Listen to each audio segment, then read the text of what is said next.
नमस्कार, स्वागत आप सभी का। आप देख रहे हैं न्यूज ब्लास्ट और मैं हूं आपके साथ पूनम शर्मा सोलंकी। चलिए सबसे पहले बात करेंगे ईआरसीपी की। दरअसल ईआरसीपी प्रोजेक्ट को लेकर मुख्यमंत्री अशोक गहलोत बेहद गंभीर हैं। आज मुख्यमंत्री अशोक गहलोत ने पूर्वी राजस्थान नहर परियोजना को लेकर बैठक ली।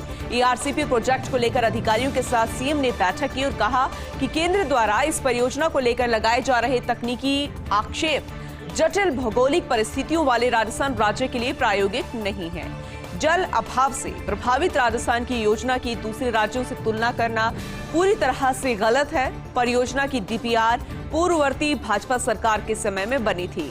अब राजनीतिक विरोध के कारण इस डीपीआर पर सवाल उठाकर राज्य हित की परियोजना में देरी की जा रही है और ये किसी भी तरीके से सही नहीं है और ऐसा कहना है मुख्यमंत्री अशोक गहलोत का। दरअसल ईआरसीपी प्रोजेक्ट को लेकर मुख्यमंत्री अशोक गहलोत लगातार केंद्र सरकार पर और एक केंद्रीय मंत्री पर लगातार आरोप लगा रहे हैं और बेहद गंभीर भी मुख्यमंत्री अशोक गहलोत। लेकिन आज सीएम गहलोत ने पूर्वी राजस्थान नहर परियोजना को लेकर बैठक ली है। ईआरसीपी प्रोजेक्ट को लेकर अधिकारियों के साथ सीएम ने बैठक की और बैठक के दौरान तमाम अहम बिंदुओं पर चर्चा की गई। इस दौरान मुख्यमंत्री अशोक गहलोत ने कहा कि केंद्र द्वारा इस परियोजना को लेकर तकनीकी आक्षेप लगाए जा रहे हैं। जटिल भौगोलिक परिस्थितियों वाले राजस्थान राज्य के लिए बिल्कुल भी ये प्रायोगिक नहीं है। जल अभाव से प्रभावित राजस्थान की योजना की दूसरे राज्यों से तुलना करना भी बिल्कुल गलत है। परियोजना की डीपीआर पूर्ववर्ती भाजपा सरकार के समय में बनी थी और अब देखा जाए तो राजनीतिक विरोध के कारण इस डीपीआर पर सवाल उठाकर राज्य हित की परियोजना में देरी की जा रही है। बात करेंगे कांग्रेस डिजिटल मेंबरशिप अभियान की। दरअसल राजस्थान में बने करीब 21 लाख डिजिटल मेंबर देश भर में टॉप 5 में आखिरकार राजस्थान का नाम आ चुका है। कांग्रेस के करीब 19 लाख बनाए गए ऑफलाइन सदस्य और कुल मिलाकर 40 लाख से ज्यादा सदस्य बने हैं। पीसीसी चीफ डोटासरा के विधानसभा क्षेत्र ने टॉप 10 में स्थान बनाया है। फलौदी और चित्तौड़ डिजिटल मेंबरशिप अभियान में टॉप पर हैं। मंत्रियों में टीकाराम जूली और ममता भूपेश भी टॉप पर रहे। हालांकि इसे लेकर कई सवाल खड़े हो रहे थे कि आखिर क्यों मेंबर्स जुड़ नहीं रहे। लेकिन अब इस अभियान से जुड़ी हुई इस वक्त की बड़ी खबर आप तक पहुंचा रहे हैं कि राजस्थान में करीब 21 लाख डिजिटल मेंबर बन चुके हैं। देश भर में टॉप 5 में राजस्थान का नाम अब आ चुका है। कांग्रेस के करीब 19 लाख ऑफलाइन सदस्य बना लिए गए हैं। कुल मिलाकर 40 लाख से ज्यादा अब कांग्रेस के इस अभियान के जरिए सदस्य बन गए हैं।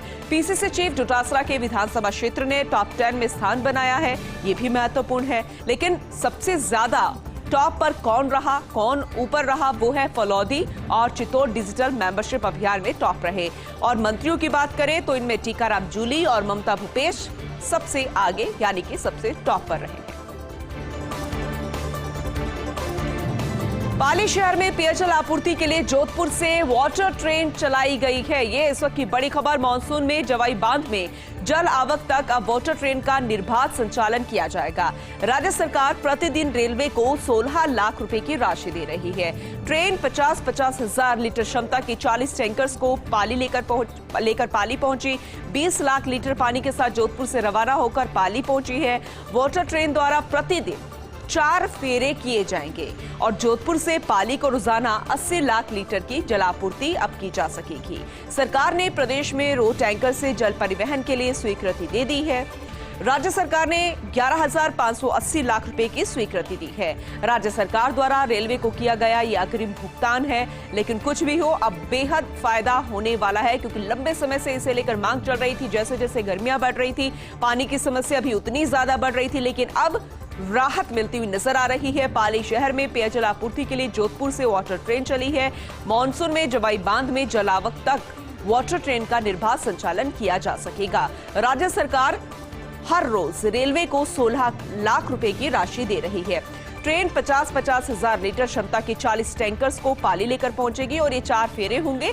20 लाख लीटर पानी के साथ जोधपुर से रवाना होकर पाली पहुंचेगी और प्रतिदिन जैसे कि हमने आपको बताया कि 4 फेरे इसके होंगे। जोधपुर से पाली को रोजाना अब 80 लाख लीटर की जलापूर्ति हो सकेगी। सरकार ने प्रदेश में रोड टैंकर से जल परिवहन के लिए भी स्वीकृति दे दी है। आने वाले समय में इसे भी शुरू किया जाएगा। राज्य सरकार ने 11,580 लाख रुपए की स्वीकृति दी है। राज्य सरकार द्वारा रेलवे को अग्रिम भुगतान भी किया गया है। और अब सबसे बड़ा सवाल कि चहेतों पर उपकार से आखिर कैसे सुधरेगी एसएमएस में अव्यवस्थाएं। एसएमएस अस्पताल ट्रॉमा सेंटर में मरीजों की दिक्कतों से जुड़ी एक खबर है। 3 दिन पहले राज्य के मुख्यमंत्री अशोक गहलोत के समक्ष मरीज परिजनों ने अव्यवस्थाओं की पोल खोलकर रख दी थी और चिकित्सा महकमे में हड़कंप मच गया था। परिजनों से बाहर से दवा मंगाने, दुर्व्यवहार और अवैध वसूली की शिकायतें बेहद सामने आई। इस पूरे मामले में चिकित्सा मंत्री भी एक्शन में आई। कार्रवाई के लिए अधिकारियों को फ्री हैंड भी उन्होंने दिया, लेकिन समस्या के स्थायी समाधान की बजाय अभी तक सिर्फ खानापूर्ति की ही कार्रवाई की जा रही है। सबसे ज्यादा शिकायतों वाले ट्रॉमा वार्ड 206 से किसी पर भी कोई एक्शन नहीं लिया गया है। 75 नर्सेस के बदलाव में भी भाई भतीजावाद की जबरदस्त शिकायतें मिल रही है। हालांकि चिकित्सा मंत्री ने कहा था कि भाई भतीजावाद नहीं चलेगा, किसी की सिफारिश नहीं चलेगी, किसी की सिफारिश के दम पर किसी को भी पोस्टिंग नहीं दी जाएगी। लेकिन ओपीडी एचएम सेल में नॉन नर्सिंग वर्क में करीब 100 से ज्यादा नर्सेस काम कर रहे हैं। इसके साथ ही वॉच बॉय का फोकस भी तोड़ने में प्रशासन नाकाम रहा है। ऐसे में व्यवस्थाओं में किए जा रहे बदलाव पर एक बार फिर से सवाल उठने लगे हैं और सबसे बड़ा सवाल ये है कि अस्पताल में आखिर रोस्टर प्रणाली जो है वो लागू क्यों नहीं जा रही है, शुरू नहीं हो रही है। हर 1-2 महीने में रोस्टर से नर्सेस से लेकर वार्ड बॉय बदले नहीं जा रहे हैं। क्या प्रमुख चिकित्सा शिक्षा सचिव वैभव गालरिया कोई सख्त कदम इसे लेकर उठाएंगे, ये देखना बिल्कुल लाजिम होगा, क्योंकि मुख्यमंत्री अशोक गहलोत ने इसमें हस्तक्षेप किया और पूरी गंभीरता उन्होंने दिखाई। ऐसे में चिकित्सा महकमे से लेकर चिकित्सा मंत्री ने कार्रवाई को लेकर अधिकारियों को फ्री हैंड दे दिए थे। हड़कंप यहां पर मच गया था, खुद चिकित्सा मंत्री भी यहां पर पहुंचे थे। लेकिन चहेतों पर उपकार से आखिर एसएमएस में अव्यवस्थाएं सुधर जाएंगी, ये सवाल सबसे बड़ा खड़ा हो रहा है। पूरे अगर महकमे की बात करें तो एसएमएस अस्पताल ट्रॉमा सेंटर में मरीजों की दिक्कतें जो है अभी भी जस की तस बनी हुई है। 3 दिन पहले की हम बात करते हैं, जो मुख्यमंत्री यहां पर पहुंचे थे और मरीज और परिजनों ने अव्यवस्थाओं की पोल खोलकर रख दी थी। उसके बाद बहुत बड़ा मुद्दा सामने आया था। परिजनों से बाहर से दवा मंगाई जा रही है, फ्री दवाई यहां पर उनको नहीं मिल रही है, दुर्व्यवहार हो रहा है, अवैध वसूली की शिकायतें यहां पर सामने आई। इस पूरे मामले में एक्शन में आए चिकित्सा मंत्री ने कार्रवाई के लिए अधिकारियों को फ्री हैंड तो दिया, लेकिन समस्या के स्थायी समाधान के बजाय अभी तक सिर्फ खानापूर्ति ही होती नजर आ रही है। और सबसे ज्यादा शिकायतों वाले ट्रॉमा वार्ड 206 से किसी पर भी कोई एक्शन नहीं लिया गया। फर्स्ट इंडिया भी इन खबरों को लगातार दिखा रहा है। तहकीकात की गई, उसके बाद ये मामले खुलकर सामने आने लगे। 75 नर्सेस के बदलाव में भी भाई भतीजावाद की जबरदस्त शिकायतें देखने को मिली। ओपीडी एचएम सेल में नॉन नर्सिंग वर्क में करीब 100 से ज्यादा नर्सेस काम कर रहे हैं। इसके साथ ही वॉच बॉय का कोकस भी तोड़ने में प्रशासन बेहद नाकाम रहा।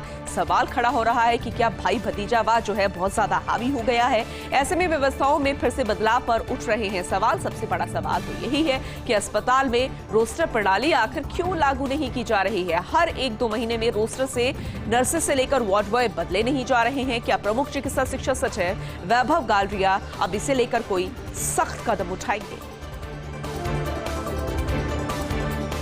अहम जानकारी, भाजपा सांसद और प्रदेश उपाध्यक्ष सीपी जोशी की प्रेस वार्ता और केंद्र की मोदी सरकार की उपलब्धियां इस दौरान प्रेस कॉन्फ्रेंस के जरिए गिनाई गई। कहा कि नरेगा में साल 2013-14 में 33,000 करोड़ का बजट था, जो कि खर्च नहीं हो पाता था। आज 73,000 का बजट है और पूरा खर्च होता है। हर विभाग का 2 से 3 गुना बजट बहुत ज्यादा बड़ा है। दुनिया में सबसे तेजी से बढ़ रही है भारत की अर्थव्यवस्था।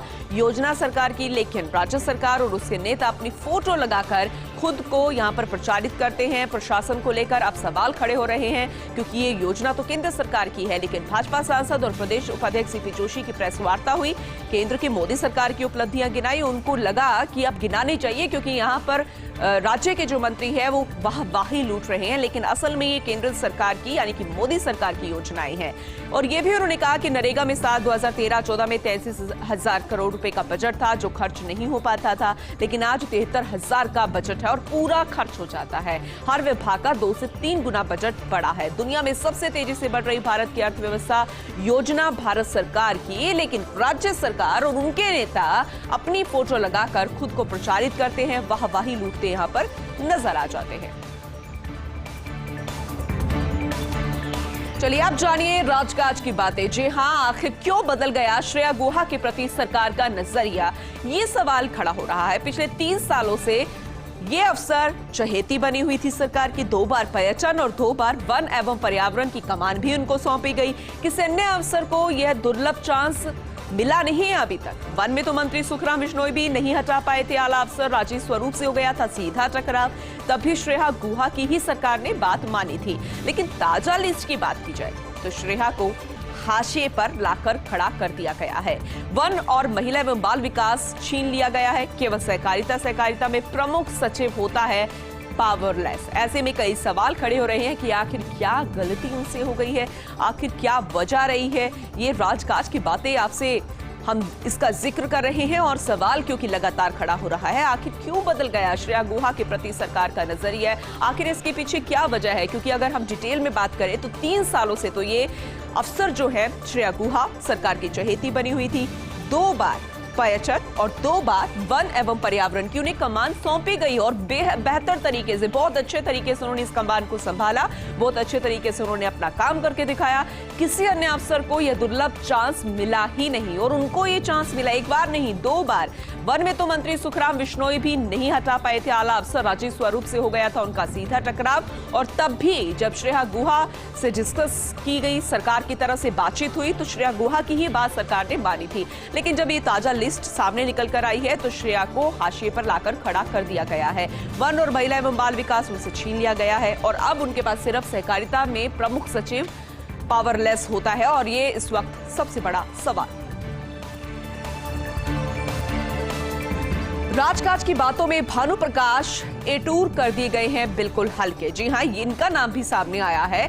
कौशल विकास छीनकर केवल श्रम की जिम्मेदारी उन्हें दी गई है और पहली बार श्रम को किया गया है अलग थलग। श्रम में प्रमुख सचिव की खास भूमिका नहीं होती है, श्रम आयुक्त ही होते हैं सब कुछ। हाल ही 3 साल की डेपुटेशन से लौटे भी हैं भानु प्रकाश, लेकिन नहीं जीत पाए सरकार का भरोसा। अकेला श्रम सौंपकर हाशिए पर लाकर उनको खड़ा कर दिया गया है। हम इससे पहले श्रेया गुहा की बात कर रहे थे और इनमें अब भानु प्रकाश एटूर का भी नाम सामने आया, क्योंकि जो ताजा लिस्ट निकल कर आई है तो भानु प्रकाश का भी नाम सामने आया है।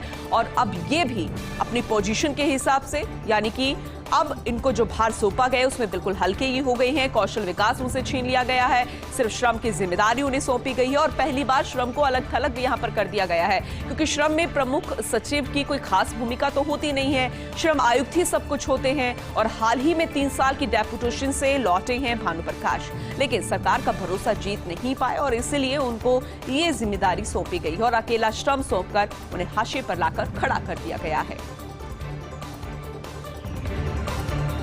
और अब बात कृषि और सहकारिता की। दरअसल इसे फिर से अलग कर दिया गया और नरेश पाल गंगवार, कुंजीलाल मीणा, भास्कर सावत संभालते थे दोनों विभाग एक साथ ही। दिनेश कुमार के पास से अब तक दोनों ही विभाग, लेकिन दिनेश रह गए हैं केवल कृषि के मुखिया। सहकारिता सौंप दिया गया है श्रेया गुहा को, जैसे कि हमने आपको पहले भी जानकारी दी। श्रेया और दिनेश दोनों है सीनियर अफसर, 2 बड़े विभागों की जिम्मेदारी संभालने की क्षमता है उनके पास। अब इन्हें केवल एक विभाग सौंपना कई लोगों को रास नहीं आ रहा है। कई सवाल खड़े हो रहे हैं कि क्या ये विश्वास जीत नहीं पाए हैं या फिर विश्वास जो है सरकार के प्रति, सरकार का जो इन पर विश्वास था वो धीरे धीरे कम होता हुआ नजर आ रहा है। लेकिन वजह जो है अभी तक सामने नहीं आ पाई है। कृषि और सहकारिता को अलग थलग कर दिया गया है। सहकारिता विभाग की हमने बात की, कृषि की बात की, क्योंकि नरेश पाल गंगवार, कुंजीलाल मीणा और भास्कर संभालते थे दोनों ही विभाग और एक साथ ही संभालते थे। लेकिन अब दिनेश कुमार के पास दोनों ही विभाग थे और अब केवल कृषि के मुखिया वो रह गए हैं। सहकारिता जो था वो साथ में संभालते थे, वो श्रेया गुहा को दे दिया गया है, उनसे भी विभाग छीन लिए गए हैं। श्रेया और दिनेश दोनों ही सीनियर अफसर हैं, लेकिन 2 बड़े विभागों की जिम्मेदारी संभालने की उनके पास क्षमता भी थी। लेकिन अब वो सिर्फ एक विभाग संभालेंगे और एक विभाग इन सीनियर अफसरों को सौंपना कई लोगों को रास नहीं आ रहा है और समझ से भी परे है। अगला नाम है आलोक गुप्ता का। दरअसल आखिर छिन ही गया आलोक गुप्ता से आईटी। फोर्स इंडिया ने लिस्ट से 2 दिन पहले ही संकेत दे दिए थे। ताजा लिस्ट तो जब सामने आई, लेकिन उससे पहले फोर्स इंडिया ने संकेत दे दिए थे। आईटी में आलोक गुप्ता फेल हो गए थे। अब एआर, टीएडी जैसे उन्हें छोटे विभाग सौंपे गए हैं। इस सरकार में आलोक गुप्ता का 4था ट्रांसफर है। आखिर आलोक गुप्ता क्यों नहीं पा रहे हैं परफॉर्मेंस के सामने अब वो कुछ भी नहीं है, जबकि बैच के दूसरे अफसर बहुत ज्यादा आगे निकल गए हैं। अब आईटी की कमान आई है अखिल अरोड़ा के हाथों में, जो पूरी नौकरशाही में आईटी एक्सपर्ट माने जाते हैं। आईटी एक्सपर्ट है इसलिए उन्हें कमान सौंपी गई है। हालांकि ये भी अब समझ तो आता है कि फायदा जरूर सरकार को इससे मिलेगा। लेकिन आलोक गुप्ता से आईटी छीन लिया गया है और फोर्स इंडिया ने इसे लेकर पहले ही संकेत दे दिए गए थे और आईटी में आलोक गुप्ता फेल हो गए थे। जो भी जिम्मेदारी उन्हें सौंपी गई थी उसमें वो सक्सेसफुल नहीं हो पाए। अब एआरटीडी जैसे उन्हें छोटे विभाग सौंपे गए हैं। इस सरकार में आलोक गुप्ता का ये चौथा ट्रांसफर है। इससे पहले भी उनके 3 ट्रांसफर हो चुके हैं, लेकिन आखिर क्यों उनकी परफॉर्मेंस जो है वो फेल हो गई, आखिर क्यों वो परफॉर्म नहीं कर पा रहे, इसलिए ये सवाल खड़ा हो रहा है। जबकि दूसरे बैच की बात करें, दूसरे अफसरों की बात करें जो उनसे एक कदम पीछे थे, वो बहुत ज्यादा आगे निकल गए हैं। अब आईटी की कमान अखिल अरोड़ा के हाथों में आ गई है, जो पूरी नौकरशाही में आईटी एक्सपर्ट माने जाते हैं।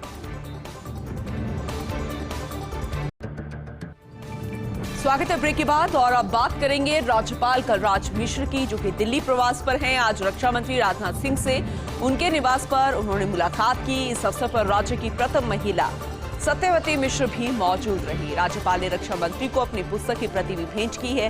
पुस्तक संविधान, संस्कृति और राष्ट्र भेंट की गई। राजस्थान के अपने कार्यकाल पर आधारित है ये पुस्तक। सर्वांगीण विकास की राह की प्रति भी उन्होंने भेंट की है। तो आज राज्यपाल जो है दिल्ली प्रवास पर है। राज्यपाल कलराज मिश्र और रक्षा मंत्री राजनाथ सिंह से उनके ही निवास पर उन्होंने मुलाकात की, शिष्टाचार भेंट की, तमाम अहम बिंदुओं पर भी चर्चा हुई और इस अवसर पर राज्य की प्रथम महिला सत्यवती मिश्र भी मौजूद रही।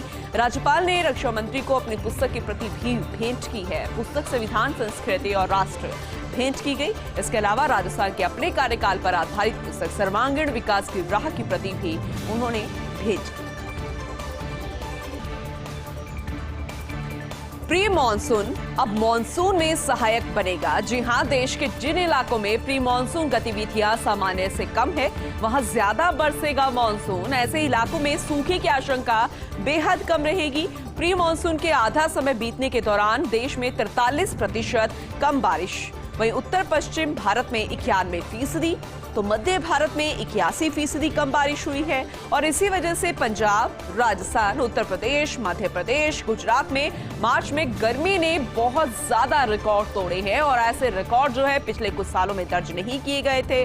मौसम विभाग के मुताबिक गुजरात को छोड़कर इन राज्यों में जमकर बारिश हुई है, लेकिन बेहद खास इसे माना जा रहा है। लेकिन प्री मानसून को भी फसलों के लिहाज से सहायक माना जाता है। लेकिन अब ये खबर प्री मानसून मानसून में सहायक बनेगा और जिन इलाकों में प्री मानसून गतिविधियां सामान्य से कम दर्ज की गई है, अब ये जानकारी मौसम विभाग के अनुसार अब वहां पर मानसून जो है ज्यादा बरसेगा, यानी कि बारिश ज्यादा मानसून के दौरान होगी। ऐसे इलाकों में सूखे की आशंका बेहद कम रहेगी, इसलिए परेशान होने की जरूरत नहीं है। प्री मानसून के आधा समय बीतने के दौरान देश में 43% कम बारिश दर्ज की गई है। उत्तर पश्चिम भारत की बात करें तो 91%, तो मध्य भारत में 81% कम बारिश दर्ज की गई है। और इसी वजह से पंजाब, राजस्थान राज्य, यूपी राज्य, एमपी, गुजरात भी मार्च में गर्मी ने रिकॉर्ड को तोड़ डाला है। और मौसम विभाग की माने उसके मुताबिक गुजरात को छोड़कर इन राज्यों में जमकर बारिश आने वाले समय में दर्ज की जाएगी।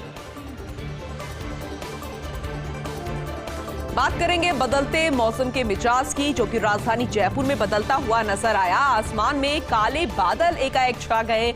कई इलाकों में बूंदाबांदी भी शुरू हो चुकी है। शहर के कई इलाकों में धूल भरी आंधी का दौर भी जारी है। हालांकि लगातार धूल भरी आंधी का दौर जो है सुबह से ही चल रहा था।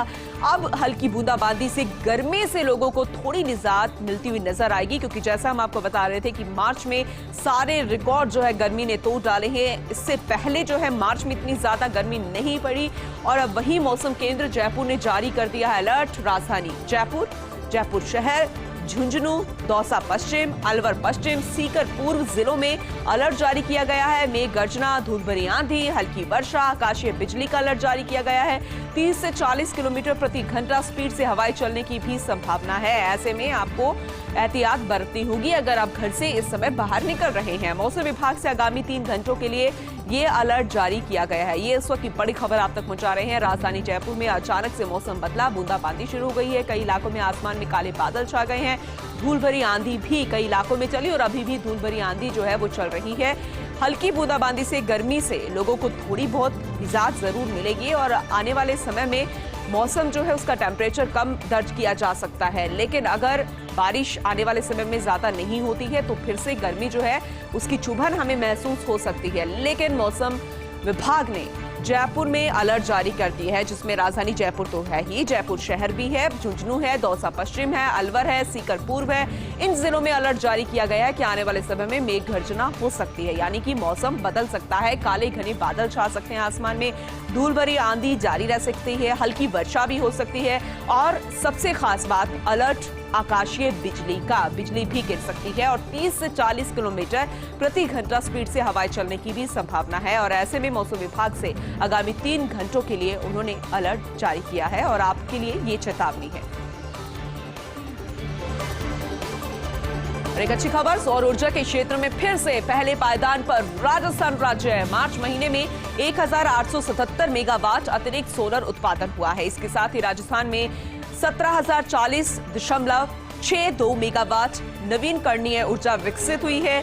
तमिलनाडु, गुजरात, कर्नाटक और महाराष्ट्र को पीछे छोड़कर राजस्थान अव्वल अभी भी बना हुआ है। एक महीने में ही राजस्थान अक्षय ऊर्जा क्षेत्र में चौथे स्थान से, यानी कि पहले चौथे स्थान से, और एक महीने का वक्त लगा क्योंकि गर्मी भी बहुत ज्यादा पड़ रही थी, तो ऐसे में चौथे स्थान से पहले पायदान पर पहुंच चुका है। अतिरिक्त मुख्य सचिव डॉक्टर सुबोध अग्रवाल ने केंद्र के ये साझा किए हैं ये डेटा, ये ताजा डेटा है, और कहा कि 16,587.90 मेगावाट क्षमता के साथ गुजरात दूसरे स्थान पर है। 16,099 मेगावाट क्षमता के साथ तमिलनाडु तीसरे स्थान पर है। 15,904.59 मेगावाट के क्षमता के साथ कर्नाटक चौथे स्थान पर है। 10,657.8 मेगावाट अक्षय ऊर्जा क्षमता के साथ महाराष्ट्र 5वें पायदान पर है। लेकिन सबसे अच्छी खबर यह है कि राजस्थान पहले पायदान और लगातार पहले ही पायदान पर कायम है। सौर ऊर्जा के क्षेत्र में फिर से पहले पायदान पर मार्च महीने में 1,877 मेगावाट अतिरिक्त सोलर उत्पादन। इसके साथ ही राजस्थान में 17,040.62 मेगावाट नवीनकरणीय ऊर्जा विकसित हुई है। तमिलनाडु, गुजरात, कर्नाटक और महाराष्ट्र को पीछे छोड़ दिया गया और राजस्थान अव्वल आ गया है, यानी कि पहले नंबर पर। और ये वाकई बेहद अच्छी खबर है। एक महीने में ही राजस्थान अक्षय ऊर्जा क्षेत्र में चौथे स्थान से पहले पायदान पर पहुंच चुका है, यानी कि एक महीने का वक्त लगा। चौथे स्थान पर था राजस्थान और सीधा पहले पायदान पर पहुंच गया है। ये ताजा अपडेट आप तक पहुंचा रहे हैं और अतिरिक्त मुख्य सचिव डॉक्टर सुबोध अग्रवाल ने केंद्र के सामने ये डेटा भी शेयर किए हैं। उन्होंने कहा कि गुजरात जो है दूसरे स्थान पर, यानी कि राजस्थान पहले स्थान पर, तीसरे स्थान पर तमिलनाडु आया है, चौथे स्थान पर कर्नाटक और 5वें स्थान पर, 5वें पायदान पर महाराष्ट्र का नाम शामिल है।